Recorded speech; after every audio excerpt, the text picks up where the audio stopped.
الحمدللہ رب العالمین۔ سب تعریف، ہر قسم کی تعریف، تمام تعریف اللہ کے لیے ہے جو تمام جہانوں کا پالنے والا ہے، تمام جہانوں کا پروردگار ہے۔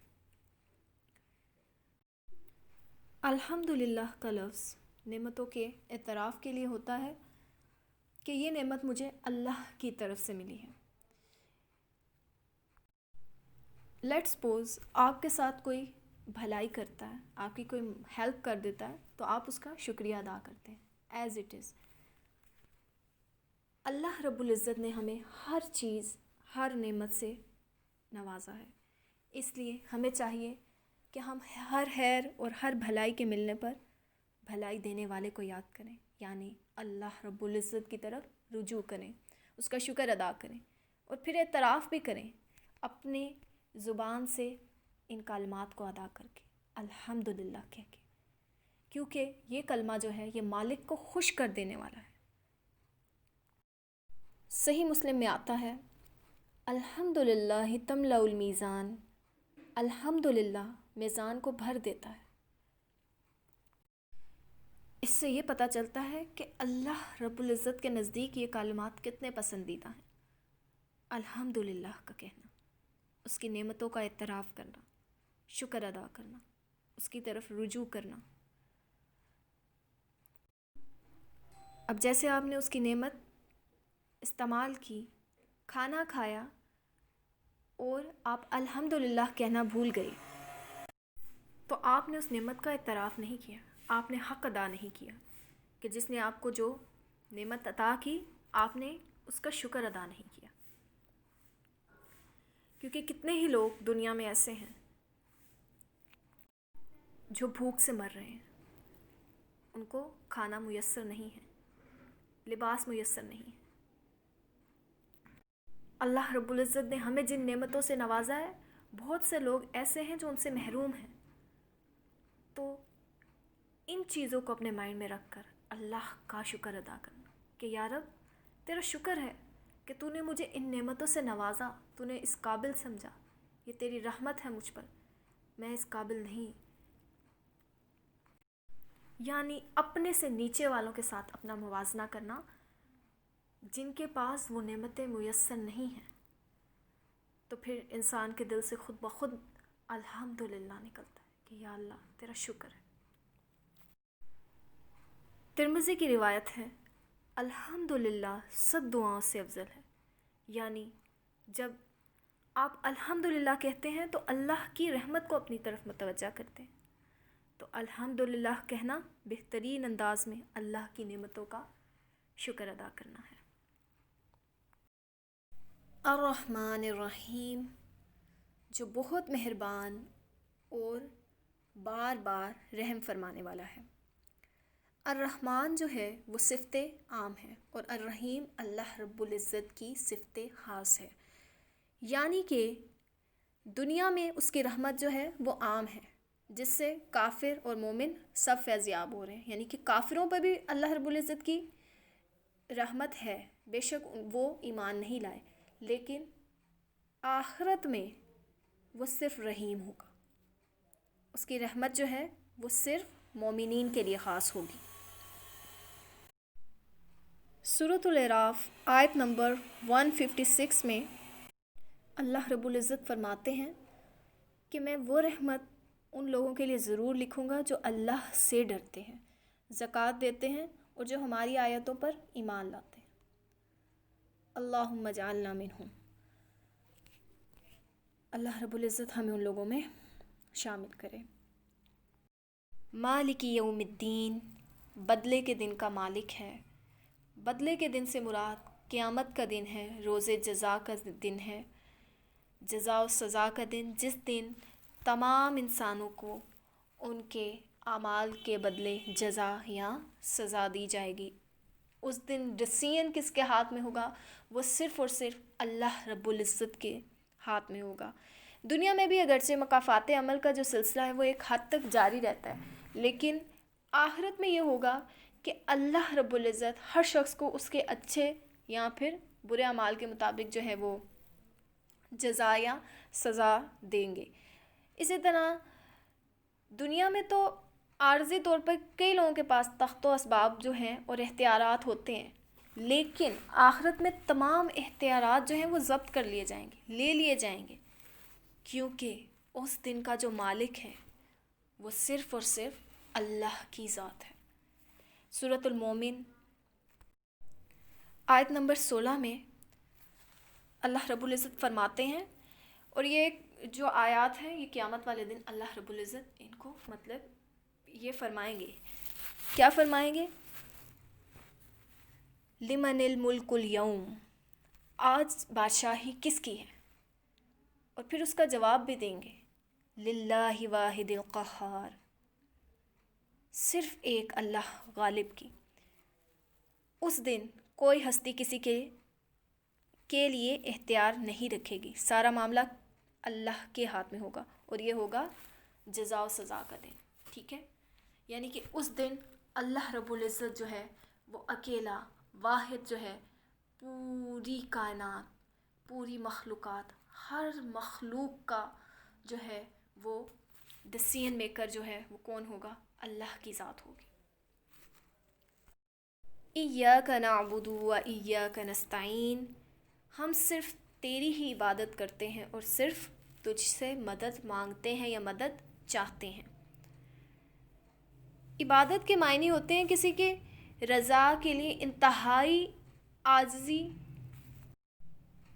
تذلل یا خشوع کا اظہار کرنا۔ اس سے مراد یہ ہے کہ عبودیت جو ہے اس کی اصل دو چیزوں پہ، یعنی کہ اس کی بنیاد جو ہے وہ کن دو چیزوں پر ہے؟ ایک ان میں سے ہے خشوع اور دوسرا تذلل۔ خشوع کا مطلب ہوتا ہے دب جانا، اور تذلل جو ہے اس کا مطلب ہے عاجزی، اختیار کرنا۔ تو عبادت کی اصل کن دو چیزوں پر ہے؟ عبادت کی اصل جھکنا، عاجزی اختیار کرنا، یعنی انتہائی محبت کے ساتھ اور خوف کے ساتھ۔ تو عبادت کن دو چیزوں سے مل کر بنتی ہے؟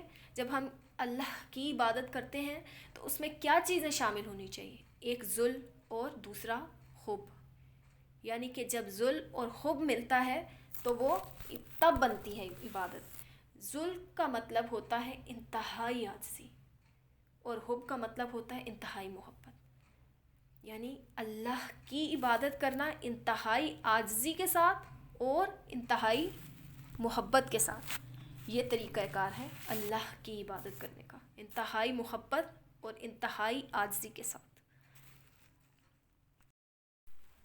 اور اس آیت میں بندوں کو اللہ رب العزت سے دعا کرنے کا طریقہ بھی سکھایا جا رہا ہے، اور اس کے ساتھ ساتھ یہ بات بھی بالکل واضح کر دی گئی ہے کہ اللہ کے سوا کسی کی عبادت نہ کی جائے، کیونکہ اللہ کے سوا کوئی عبادت کا مستحق نہیں ہے، کوئی عبادت کے لائق نہیں ہے۔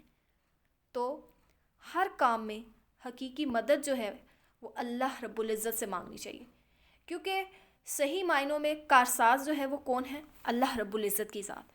تو دنیا میں بھی بہت سے کاموں میں بعض اوقات جو ہم کسی انسان سے مدد حاصل کرتے ہیں یا مدد مانگتے ہیں تو وہ اس کو کارساز سمجھ کر نہیں مانگتے، بلکہ وہ ایک ظاہری سبب ہوتا ہے۔ اللہ رب العزت اس انسان کو سبب بناتے ہیں، اس چیز کو سبب بناتے ہیں ہمارے لیے جس سے ہم مدد حاصل کرتے ہیں، لیکن اصل کون ہے؟ اصل کارساز کون ہے؟ اصل مدد کرنے والا کون ہے؟ وہ اللہ رب العزت کی ذات ہے۔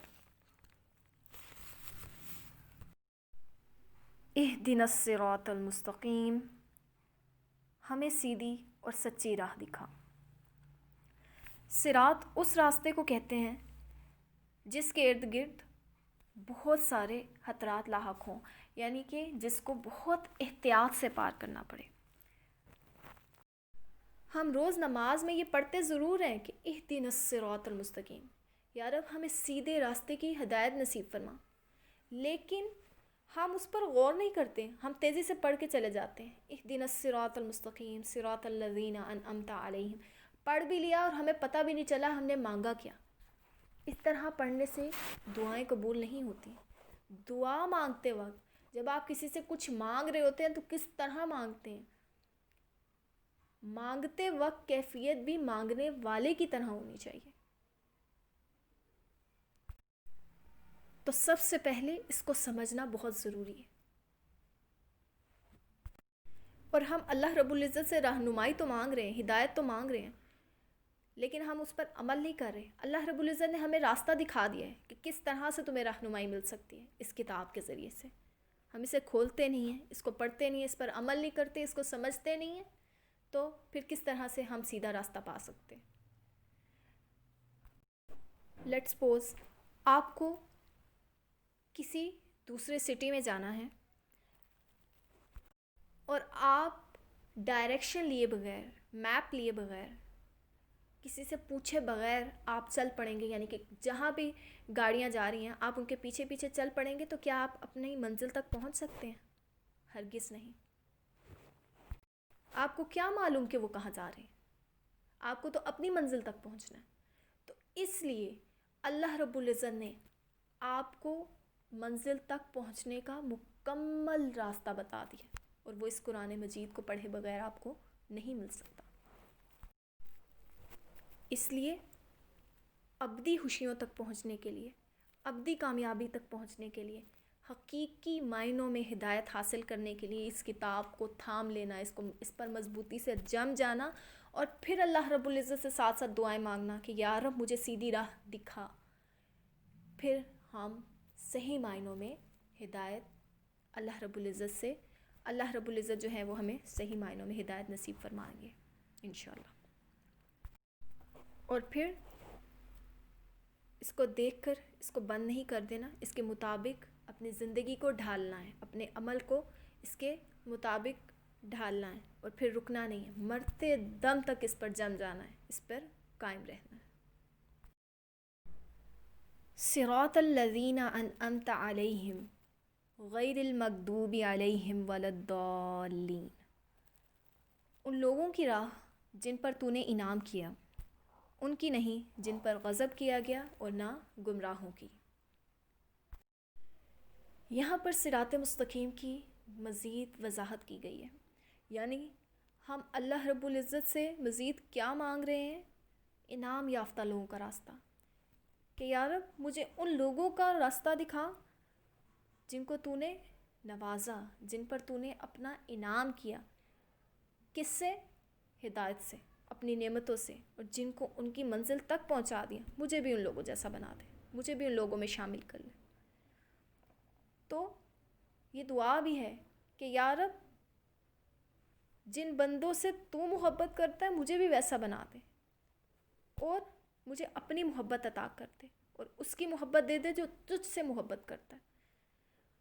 محبت کرنے کا بھی معیار ہوتا ہے نا، ہر کسی سے محبت نہیں کی جا سکتی۔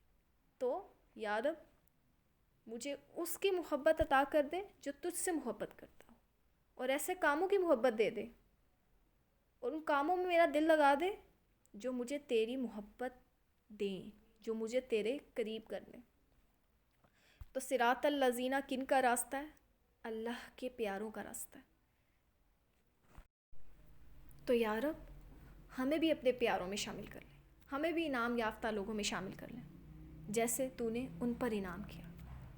اور کون ہے انعام یافتہ لوگ جن پر اللہ رب العزت کا انعام ہوا؟ ان میں انبیاء، اولیاء، شہداء اور صالحین شامل ہیں۔ سورۃ النساء آیت نمبر 69 میں اللہ رب العزت فرماتے ہیں وَمَن يُطِعِ اللَّهَ وَالرَّسُولَ فَأُولَٰئِكَ مَعَ الَّذِينَ أَنْعَمَ اللَّهُ عَلَيْهِمْ مِنَ النَّبِيِّينَ وَالصِّدِّيقِينَ وَالشُّهَدَاءِ وَالصَّالِحِينَ وَحَسُنَ أُولَٰئِكَ رَفِيقًا۔ اور جو اللہ اور اس کے رسول کی اطاعت کرتے ہیں وہ قیامت کے روز ان لوگوں کے ساتھ ہوں گے جن پر اللہ نے انعام کیا، یعنی انبیاء، صدیقین، شہداء اور صالحین، اور ان لوگوں کی رفاقت بہت ہی خوب ہے۔ اور اس آیت میں یہ بھی وضاحت کر دی گئی ہے کہ انعام یافتہ لوگوں کا یہ راستہ اطاعت الہی اور اطاعت رسول صلی اللہ علیہ وآلہ وسلم کا راستہ ہے، نہ کہ کوئی اور راستہ۔ غیر المغضوب علیہم ولا الضالین، یہاں پہ بھٹکنے والوں کی دو قسمیں بیان کی گئی ہیں۔ ایک مغضوبی علیہم، وہ لوگ جو علم کو پانے کے بعد بھٹکتے ہیں، اور دوسرے ضالین جو بغیر علم کے بھٹکتے ہیں۔ تو اللہ رب العزت سے ہم کیا مانگ رہے ہیں؟ ہم انعام یافتہ لوگوں کا راستہ مانگ رہے ہیں، اور وہ لوگ جو بھٹکے ہوئے ہیں، جن پر اللہ رب العزت کا قہر نازل ہوا ہے، غضب کیا گیا ہے، اللہ رب العزت جن سے ناراض ہوا ہے، غصہ ہوا ہے جن پر، ہم ان کا راستہ نہیں مانگ رہے، ہم اللہ رب العزت سے انعام یافتہ لوگوں کا راستہ مانگ رہے ہیں کہ یا رب ہمیں انعام یافتہ لوگوں میں شامل فرما، اور جن پر تیرا غضب کیا گیا، جن پر تو غصہ ہوا، ناراض ہوا، ہمیں ان میں شامل نہ کر۔ مغضوبی علیہم کسی ایک قوم کی طرف اشارہ نہیں کیا گیا، بلکہ یہ انفرادی طور پر ہر اس شخص کی طرف اشارہ کیا گیا ہے جو اللہ کے غضب کو بھڑکانے والی باتیں کرتا ہے یا کام کرتا ہے۔ اور ولدالین، وہ لوگ جو راستہ کو گم کر بیٹھے ہیں لا علمی کی وجہ سے، جنہوں نے راستے کو تلاش کرنے کی کوشش ہی نہیں کی، ہدایت کے لیے دعا ہی نہیں مانگی، ہدایت پانے کے لیے اس کتاب کو کبھی کھولا ہی نہیں۔ دنیا میں بے شمار لوگ ایسے ہیں جو راستہ جاننے کے لیے اس کتاب کو کھولتے ہی نہیں، انجانے میں بھٹک رہے۔ تو یا اللہ ہمیں ان میں شامل کرنا جو انعام یافتہ ہیں، جو تیرے قریب تھے، تو ہمیں بھٹکے ہوئے لوگوں میں شامل نہ کرنا، جو علم کو پانے کے بعد اور لا علمی کی وجہ سے بھٹک رہے۔ تو سب سے پہلا انعام کیا ہے؟ ہدایت کا انعام، کہ اللہ کسی پر دین اسلام کی نعمت کھول دے۔ اور اسلام کو نعمت کیوں کہا گیا ہے؟ کیونکہ اس سے بڑی کوئی نعمت نہیں ہے۔ تو جو اسلام میں داخل ہو گیا اور اس کے بعد اسے راستہ مل گیا، اور پھر اس نے دین کا علم حاصل کیا اور اس پر چلتا رہا، اور آخر کار اپنے رب سے جا ملا، تو وہ کیسا نفس ہوگا؟ وہ نفس مطمئنہ ہوگا، یعنی کہ مطمئن نفس ہوگا۔ At the end of the day پھر وہ شخص جب اللہ رب العزت سے ملے گا تو وہ کن میں شامل کر دیا جائے گا؟ انعام یافتہ لوگوں میں۔ تو الحمدللہ کہ اللہ رب العزت نے ہمیں دین اسلام میں داخل کر دیا ہے، تو ہمیں چاہیے کہ ہم دین اسلام کا علم حاصل کریں اور پھر اسے آگے پھیلائیں اور پھر اس پر چلیں، اور اللہ رب العزت سے توفیق مانگتے رہیں اور آخری دم تک اس پر قائم رہیں، تاکہ ہم انعام یافتہ لوگوں میں شامل ہو جائیں۔ ابو ہریرہ رضی اللہ تعالیٰ عنہ فرماتے ہیں کہ آپ صلی اللہ علیہ وآلہ وسلم نے فرمایا کہ جس نے نماز پڑھی اور ام القرآن نہ پڑھی تو اس کی نماز ناقص ہے، ناقص ہے، ناقص ہے۔ یہ 3 مرتبہ آپ صلی اللہ علیہ وآلہ وسلم نے فرمایا تھا۔ ابو ہریرہ رضی اللہ تعالیٰ عنہ سے ایک صحابی نے پوچھا، ابو ہریرہ کبھی میں امام کے پیچھے ہوتا ہوں تو میں کیا کروں؟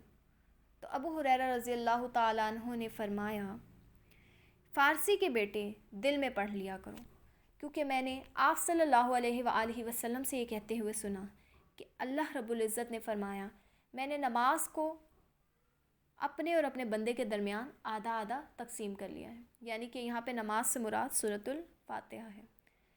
آدھی میرے لیے اور آدھی میرے بندے کے لیے ہے، جو کچھ وہ سوال کرے، یعنی بندے کے لیے کیا ہے؟ بندے کے لیے وہ ہے جو وہ سوال کرے، وہ مانگے۔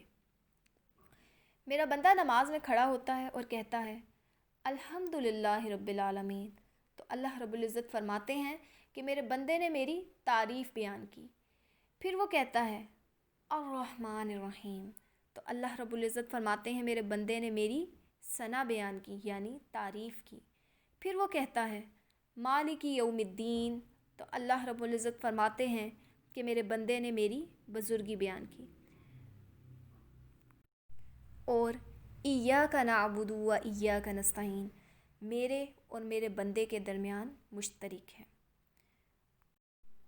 اور سورت کا باقی حصہ میرے بندے کے لیے ہے، اور میرے بندے کو وہ ملے گا جو اس نے مانگا۔ تو میں نے پہلے بھی پیچھے بھی جب یہ آیت پڑھی تو کیا کہا تھا؟ مانگتے وقت کیفیت بھی مانگنے والے کی طرح ہونی چاہیے، کہ لگے کہ آپ کچھ مانگ رہے ہیں۔ تو سورۃ الفاتحہ نماز میں پڑھی جائیں یا پھر نماز کے علاوہ، اس کا آدھا حصہ جو ہے وہ اللہ رب العزت کی تعریف ہے، یعنی اس میں ہم اللہ رب العزت کی تعریف بیان کرتے ہیں، اور دوسرے حصے میں ہم اس سے دعائیں مانگتے ہیں۔ تو جو اچھے سے تعریف کرتا ہے پھر وہ اچھے طریقے سے مانگتا ہے تو کیا ہوتا ہے، وہ محروم نہیں رہتا، اس کو پھر عطا کیا جاتا ہے۔ الحمدللہ سورۃ الفاتحہ مکمل ہوئی۔ امید کرتی ہوں کہ آپ نے اس کو اچھے سے سیکھ لیا ہوگا، اس کے لفظ کو جان لیا ہوگا۔ اب اس میں آپ کے لیے کیا سبق ہے کہ آپ نے اس کو کس طرح سے پڑھنا ہے، اس سے آپ نے کیا سیکھا، کیا جانا، اس کو آپ نے اپنے عمل میں ڈھالنا ہے اور پھر آگے پھیلانا ہے، اپنے پیاروں کے ساتھ اس کو شیئر کرنا ہے۔ اور سب سے اہم بات، اب جب آپ نماز پڑھیں گے تو سورۃ الفاتحہ کے ترجمے کی طرف آپ کا دھیان ہو، اس کے مفہوم کی طرف دھیان ہو کہ آپ اللہ رب العزت سے کیا مانگ رہے ہیں، اور پھر ان ریٹرن اللہ رب العزت آپ کو کیا جواب دے رہے ہیں۔ تو ان سب باتوں کو اچھے سے اپنے مائنڈ میں رکھنا ہے تاکہ جب آپ نماز پڑھیں تو آپ کو اس کا لفظ سمجھ میں آ رہا ہو کہ آپ اللہ رب العزت سے مانگ کیا رہے ہیں۔ اور آخر میں آمین کہنا ہے۔ آمین بھی ایک دعا ہے کہ یا رب قبول فرما لے۔ اللہم استجب لنا، اے اللہ ہماری دعا قبول فرما لے۔ سبحانک اللہم و بحمدک، نشہد ان لا الہ الا انت، نستغفرک و نتوب الیک۔ السلام علیکم ورحمۃ اللہ وبرکاتہ۔